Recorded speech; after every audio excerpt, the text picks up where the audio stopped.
Ya, saya ceritakan saya itu orang kampung yang punya cita-cita besar barangkali ya, tapi tidak punya kemampuan secara finansial maupun secara orang tua, pemikiran orang tua. Jadi saya ceritanya dulu tamat sekolah SR namanya dulu, tahun 56. Sedangkan saya waktu kecil kan dipelihara oleh nenek dari ibu. Karena katanya waktu kecil saya sakit, dipelihara oleh nenek di Selabi sana, perbatasan Tabanan Negara.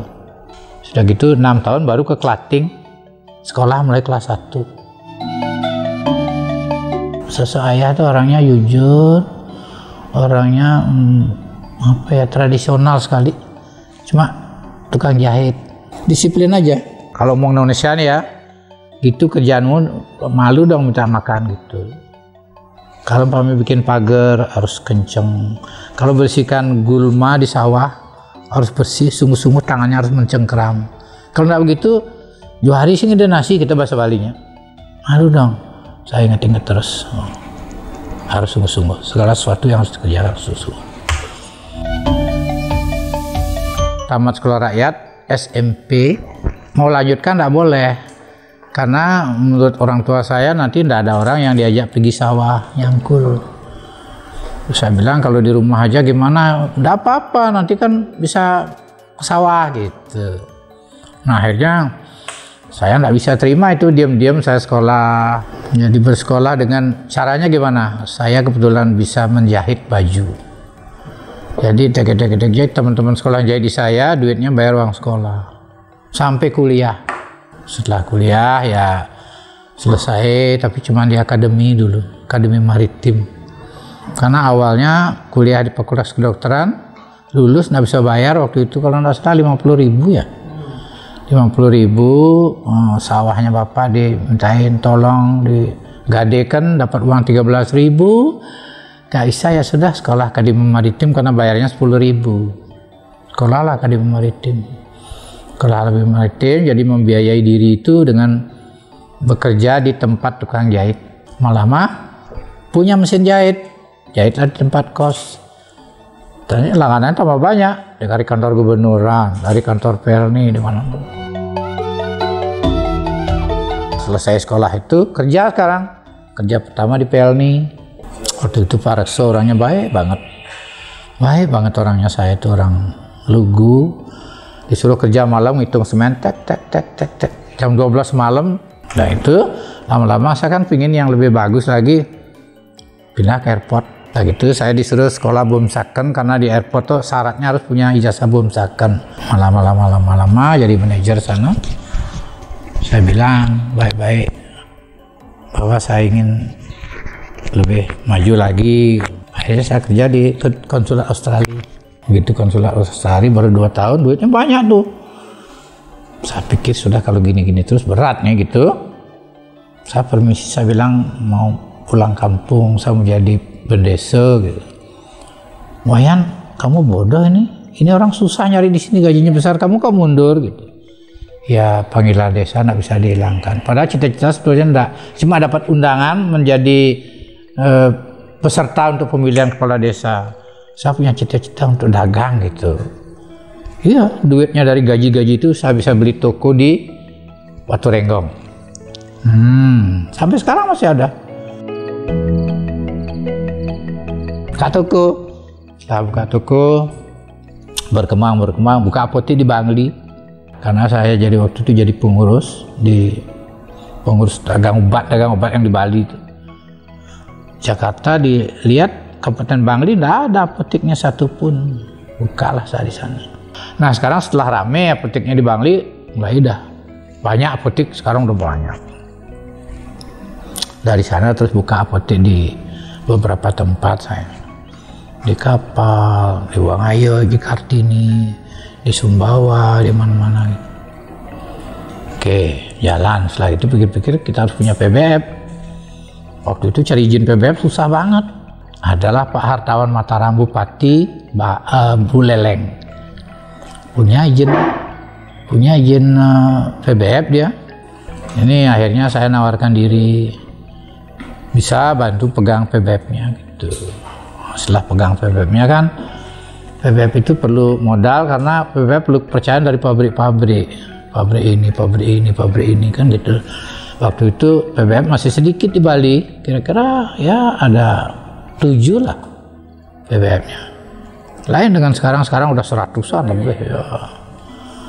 Nah itu saya sih berkembang, terus beliau bilang, Wayan sendiri aja, terus sahamnya Bapak dibayarin aja selesai. Saya bayar, kelolalah sekarang sendiri, namanya PT Aditya Parmatama. PT Aditya Parmatama itu berdiri tahun 89 setelah apotik itu.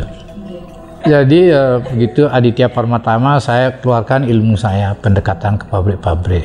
Ada pabrik yang saya pegang, ada di Surabaya, ada di Semarang, ada di Jakarta.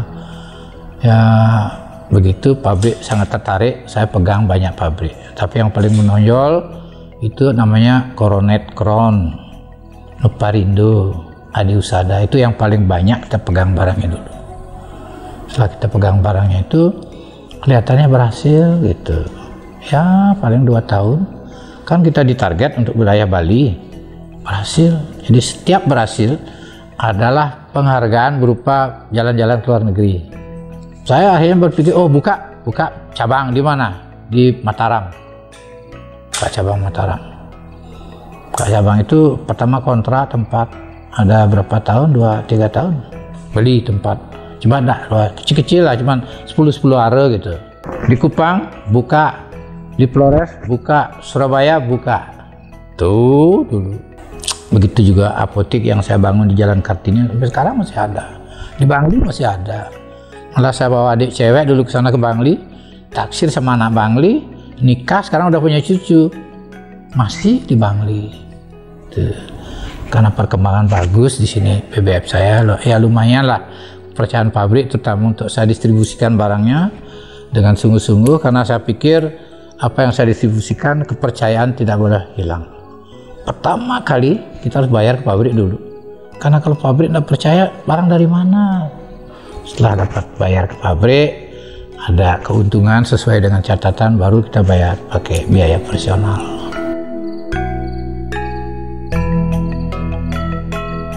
Setelah PBF-nya jalan, begitu saya usia 60 tahun, selesai jadi bendeso di kampung, saya berniat untuk menyerahkan semua usaha saya kepada anak-anak. Jadi anak saya yang nomor 2 yang saya sekolahkan di Australia dulu, Master Business, pegang PT Aditya Parmatama. Anak yang perempuan, apoteker, pegang apotek. Anak yang kecil, dokter, spesialis mata, sekarang praktek di klinik. Saya punya klinik di Jalan Sudirman. Kalau saya di sana itu cuma membangun, punya ide membangun, yang ngurus mantu. Mantunya dokter spesialis kulit, istrinya anak saya yang pegang Aditya ini. Karena ceritanya waktu umur 60 tahun dulu serahkan perusahaan kepada anak-anak semua. Saya pikir sama ibu, kita ngapain ya? Kalau sudah nyerahkan kita nggak usah nggak usah ikut-ikut, nggak enak. Kalau udah serahkan harus serahkan bener. Itu tekad saya. Kan ada orang kasih orang anaknya, diperiksa anaknya, dicek, saya enggak. Tekan cek bank, semua serahkan. Saya kantor itu kalau saya. Kita ngapain ya gitu. Ayo bikin sekolah yuk. Kan sekolah itu pengabdian. Bikinlah saya, karena dulu tempat beli tanah ini saya. Tanahnya 2 pemilik ini, orangnya sekolah di luar negeri, orangnya mau jadi pengusaha kapal penyeberangan. Jual tanah ini saya beli kebetulan. 12 tahun yang lalu. TK dulu, setelah TK SD, setelah SD SMP. Terus cari kepala sekolah, saya anggap anak-anak saya. Yuk kelola dengan baik, karena ini adalah pengabdian. Saya punya cita-cita ikut nih bersama pemerintah mencerdaskan anak bangsa. Yang udah dapat sekolah negeri kan kita tampung di sini, dia juga cerdas. Itu pengabdian luar biasa, saya bilang gitu sama guru-gurunya. Makanya sekolah ini bukan sekolah murahan. Sekolah bayarnya murah, tapi gedungnya bagus, pakai AC, pakai bagus. Karena tanahnya kecil, berlantai.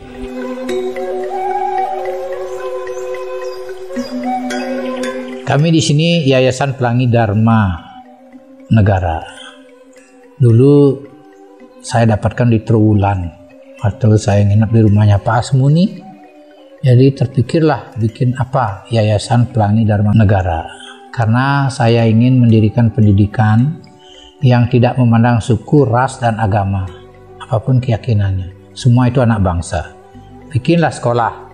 Pertama saya bikin TK. Banyak muridnya dulu, sampai 100. Setelah itu, kelihatan berkembang anak-anak TK itu, orang tuanya mengusulkan, buatlah SD. Buatlah saya SD. Bangun gedung, cari izin, dan lain sebagainya. Bangun ini, kedua. Setelah SD, Pak bikin SMP dong. Bikin SMP di depan. Visi misi saya menjadikan sekolah ini menjadi sekolah unggulan, di mana sekolah unggulan yang kami maksud itu adalah sekolah yang mempunyai prasarana yang memenuhi syarat, gedungnya, ya, peralatannya, kelengkapannya, supaya bisa mendidik anak-anak menjadi anak-anak cerdas, berbudi pekerti luhur, karena salah satunya adalah ikut mencerdaskan anak bangsa, membantu pemerintah itu. Terus misi kami adalah kami wujudkan. Ya, kami wujudkan itu dengan melengkapi prasarana seperti lab komputer kita bikin, lab PA kita bikin, terus muatan lokal kita bikin.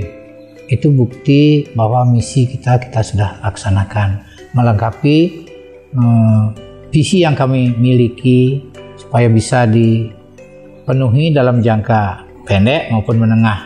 Kalau visi tadi itu mungkin jangka panjang. Harapannya yang menjadi anak berguna bagi dirinya, bagi nusa dan bangsa, dan tentunya ke depan bisa lebih meningkat dari apa yang ada sekarang, menjadikan orang tuanya bangga karena anaknya cerdas. Karena itu sudah ada buktinya, sudah bisa diterima ada di Jepang. Dia telepon ke sini, dia mau pulang, mau reunian, bahwa saya sudah senang sekali, katanya dididik di Pelangi sama Kak Bos. Kak Bos panggilan saya. Ada jadi juara WUSU, ada jadi juara Mesatwa Bali. Jadi istri saya mendukung penuh.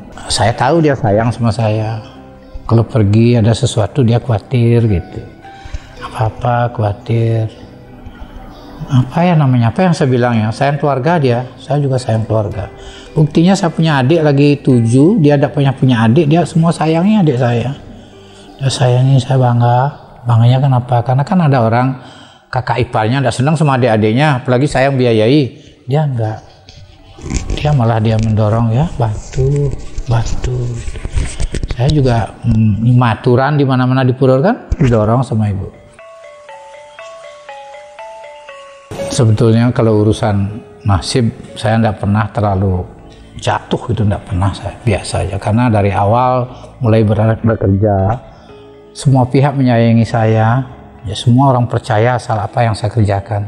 Karena dimanapun saya kerja selalu menunjukkan hasil kerja, bukan gaji yang saya minta.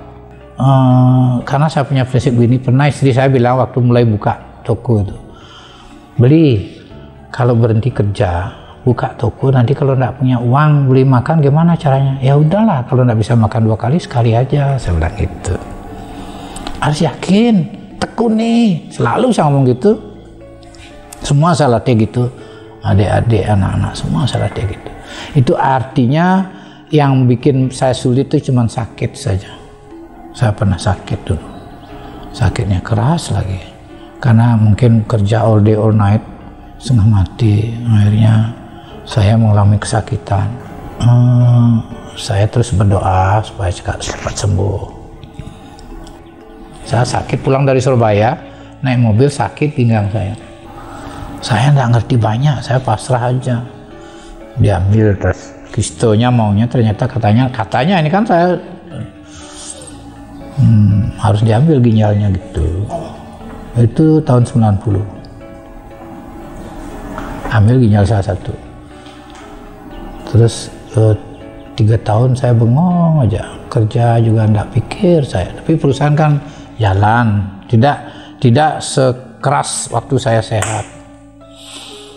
Terus ada orang ngasih tahu, sudah ke Jakarta aja. Di sana ada Profesor Sidah Butar yang ahli ginjal.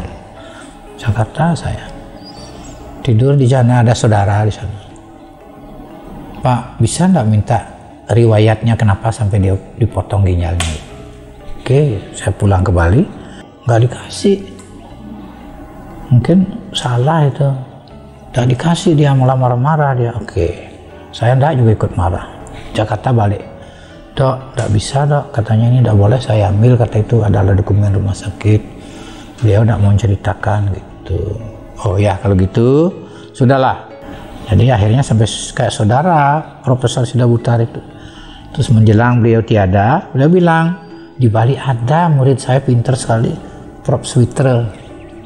Datanglah saya ke sini. Sampai sekarang tiap 2 bulan masih kontrol. Kalaupun urium, kreatinin, asam urat normal, tapi saya senang ngobrol, konsultasi. Tiap 2 bulan cek, lihat. Sampai sekarang.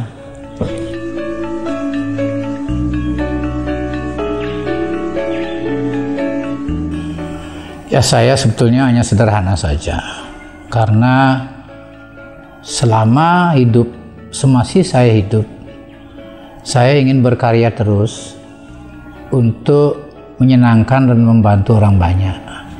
Kalau urusan spiritual itu urusan pribadi, tidak ada orang menyuruh, itu hanya kesadaran sendiri. Seperti kemarin orang bangun pura di Ngobaran, di Jogja Selatan saya ikut, Semeru saya ikut, di Tambora saya ikut, Renjani saya ikut, itu sendiri saja. Bukan berarti saya jauh-jauh saja. Di rumah, di desa, dimanapun, seperti Gento itu ada kira-kira 50 keleneng saya belikan untuk para mangku-mangku.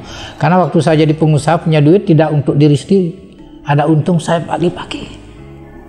Karena saya pikir begini ya, kalau saya serakah keuntungan saya pakai kaya sendiri, tak enak saya. Harus orang lain ikut bahagia gitu. Sama seperti sekarang. Guru-guru yang saya ajak di sini itu selalu saya kasih tahu seperti itu. Syukuri. Karena sisa hidup saya ini saya ingin bermanfaat bagi orang banyak. Sering saya ngomong pada anak-anak, gimana supaya nanti kalau sudah dipanggil yang kuasa dalam kepergian Bapak biar bisa tersenyum. Itu saya ngomong. Saya tidak mau ruwet, tersenyum. Jadi kalau ada masalah selesaikanlah dengan baik. Kalau bisa jangan cari masalah. Cari solusi baru benar, saya bilang gitu. Jangan masalah, solusi dicari. Kalau ada sesuatu belum jadi masalah sudah dapat solusinya gitu. Nah, itu dasarnya. Makanya saat guru-guru di sini senang semua, pegawai saya di Aditya senang semua karena selalu saya bilang begitu. Ya jangan kamu tepuk dada. Ya kalau ngaku diri pintar, banyak orang lebih pintar. Jangan ngaku kaya, banyak orang lebih kaya. Tapi melihatlah ke atas, ke tengah dan ke bawah.